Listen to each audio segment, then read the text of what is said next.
Shalom saudaraku yang dikasihi Tuhan Yesus Kristus. Selamat pagi, salam sejahtera untuk kita semuanya.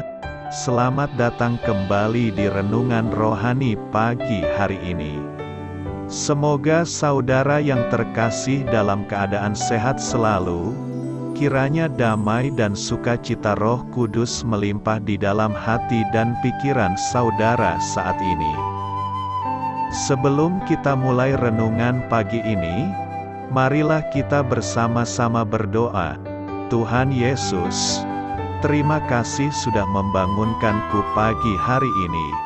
Terima kasih atas penyertaan dan perlindungan Tuhan.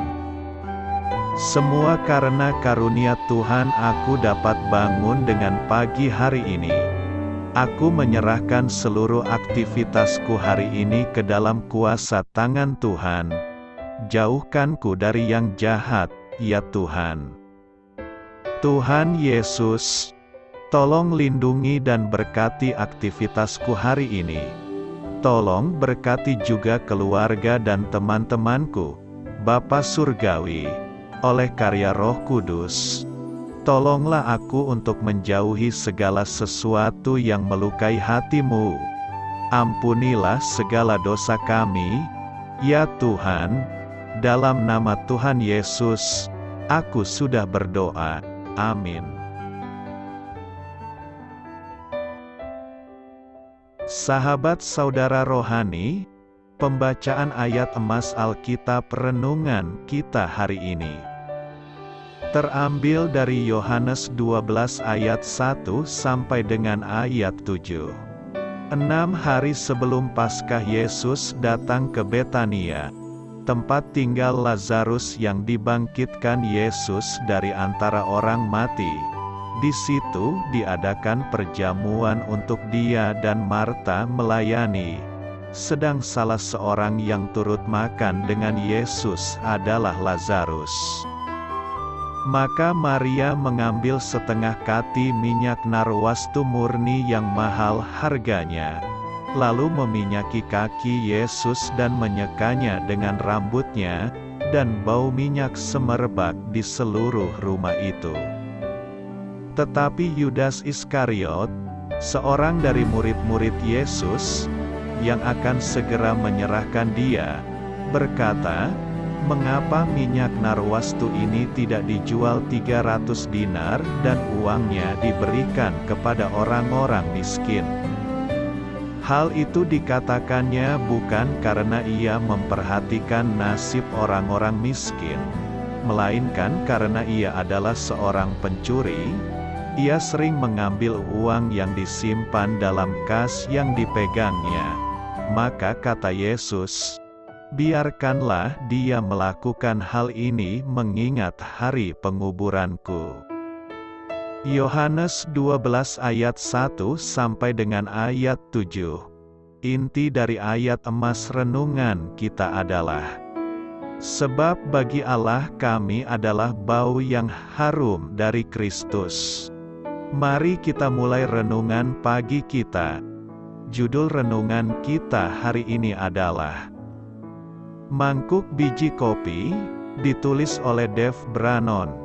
Saya bukan peminum kopi, tetapi sehirup aroma biji kopi dapat melipur lara sekaligus membangkitkan kesedihan. Dahulu, putri remaja kami, Melissa, sering menata kamarnya dengan menaruh mangkuk berisi biji-biji kopi agar aromanya yang hangat dan menenangkan memenuhi kamarnya. Hampir 2 dekade telah berlalu semenjak Melissa meninggal dunia akibat kecelakaan mobil pada usia 17 tahun. Tetapi kami masih menyimpan mangkuk berisi biji-biji kopi itu. Aromanya membangkitkan kenangan tentang kehidupan Melissa bersama kami. Alkitab juga menggunakan wewangian sebagai pengingat. Kidung Agung menggambarkan wewangian sebagai simbol cinta antara lelaki dan perempuan. Dalam kitab Hosea, pengampunan Allah atas bangsa Israel digambarkan berbau harum seperti yang di Libanon. Kemudian, urapan Maria di kaki Yesus, yang membuat seisi rumah bau minyak semerbak, mengacu pada kematian Yesus yang akan datang. Gagasan mengenai wewangian dapat menolong kita untuk mengingat kesaksian iman yang kita bagikan kepada orang-orang di sekitar kita. Rasul Paulus menjelaskan demikian, "Sebab bagi Allah kami adalah bau yang harum dari Kristus di tengah-tengah mereka yang diselamatkan dan di antara mereka yang binasa." 2 Korintus 2 ayat 15.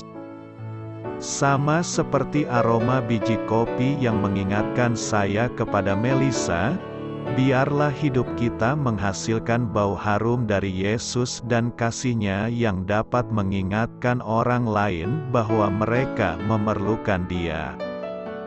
Dari ayat renungan ini kita dapat melihat bahwa, sama seperti sebuah wangi parfum dapat tercium oleh hidung jasmani kita, demikian juga keharuman rohani dapat berdampak secara rohani. Jika seseorang memakai parfum, orang lain di sekitarnya pasti dapat merasakan keharuman parfum tersebut. Jika seseorang terus-menerus mengejar untuk mengenal Allah, orang-orang di sekitarnya pasti akan merasakan dampak dari keharuman pengenalan akan Dia.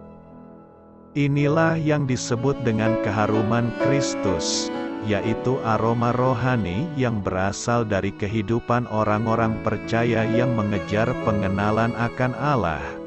Keharuman itu adalah hal yang menjadi tanda yang menunjukkan bahwa Yesus Kristus sudah tinggal di dalam kehidupan mereka dan kemudian muncul melalui kehidupan mereka.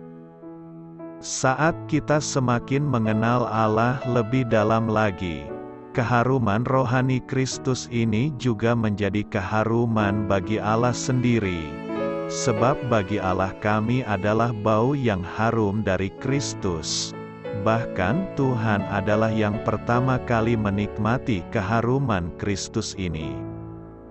Tujuan utama pelayanan dan kesaksian kita adalah kepada Allah.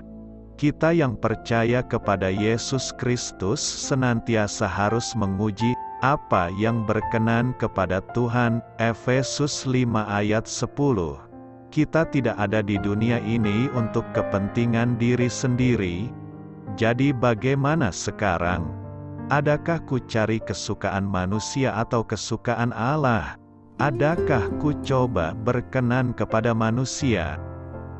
Sekiranya aku masih mau mencoba berkenan kepada manusia, maka aku bukanlah hamba Kristus. Galatia 1 ayat 10.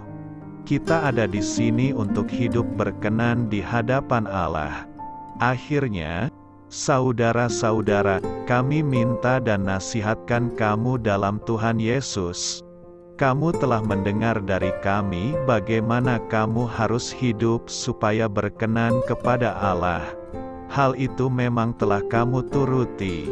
Tetapi baiklah kamu melakukannya lebih bersungguh-sungguh lagi. 1 Tesalonika 4 ayat 1. Apakah yang membuat Bapa di sorga sungguh-sungguh berkenan?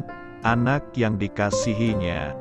Ketika Allah Bapa memandang dari sorga pada saat Yesus dibaptis, Ia menyatakan, "Inilah anakku yang kukasihi, kepadanyalah aku berkenan." Ketika Bapa di sorga memandang hidup kita sekarang, Ia ingin menikmati keharuman anaknya yang timbul dari kehidupan kita. Sebab bagi Allah kami adalah bau yang harum dari Kristus.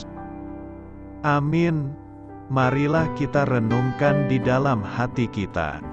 Mengapa penting untuk sering-sering memeriksa hati Anda?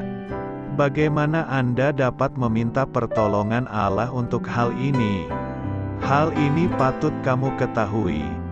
Ketika orang-orang Farisi mengkritik murid-murid Yesus karena mereka tidak membasuh tangan mereka sebelum mereka makan, Matius 15 ayat 2, urusan mereka bukan tentang kebersihan tubuh, tetapi tidak mengikuti tradisi di luar Alkitab yang menyatakan bahwa pembasuhan tangan sebelum makan perlu dilakukan sebagai suatu kesucian agama. Khususnya tradisi itu adalah salah satu ciri ketelitian orang-orang Farisi. Meski para pemuka agama itu sangat dihormati dan berpengaruh di antara orang-orang Yahudi, Kristus menanggapinya dengan tidak mempedulikan teguran mereka. Malah, Dia menyatakan bahwa mereka bagai pemandu buta yang prioritasnya hanya akan membuat orang-orang tersesat. Peringatan Yesus bahwa setiap tanaman yang tidak ditanam oleh Bapa akan dicabut dengan akar-akarnya dapat menggemakan Nabi Yesaya, yang menggambarkan umat Allah sebagai pokok anggur yang dipelihara dan ditanam oleh Allah, tetapi dicabut ketika mereka gagal menghidupi keadilan dan kebenaran. Yesaya 5 ayat 1-7. Amin.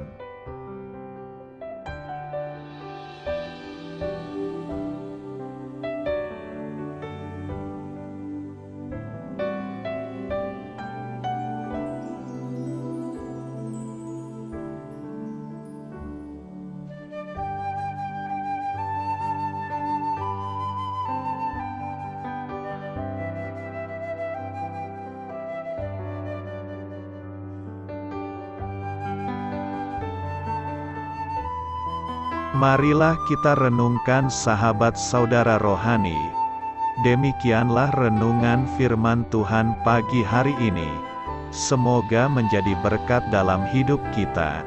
Dan sebelum kita memulai segala aktivitas kita pagi hari ini, marilah kita berdoa. Selamat pagi Bapa, malam hari telah berganti pagi. Kehidupan baru telah Engkau berikan kembali bagi kami. Bapa Surgawi, tolonglah aku menyadari kebutuhan orang lain, supaya aku dapat membagikan apa yang telah Engkau berikan kepadaku. Pada saat aku membutuhkan, berilah aku keyakinan bahwa Engkau akan mencukupkanku, melalui orang-orang yang mengasihi-Mu, bukan karena kami pantas atau layak, namun karena kasih karunia-Mu kami boleh ada, sebagaimana kami ada di pagi hari ini. Terima kasih Tuhan, atas kesempatan baru yang telah Tuhan berikan kepada kami, untuk bisa memperbaiki diri agar kami bisa lebih layak di hadapan-Mu.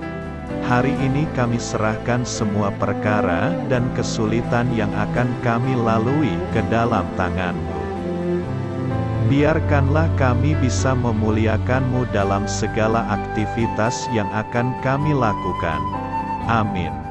Biarlah firman Tuhan menjadi pengingat untuk kita semua, bahwa tuntunan dari Roh Kudus akan selalu memberi jalan keluar bagi setiap permasalahan hidup kita, dan memberi kedamaian di hati kita. Sampai jumpa di renungan pagi saudara rohani berikutnya. Kiranya Tuhan selalu memberkati saudara semua hari ini. Amin. Shalom.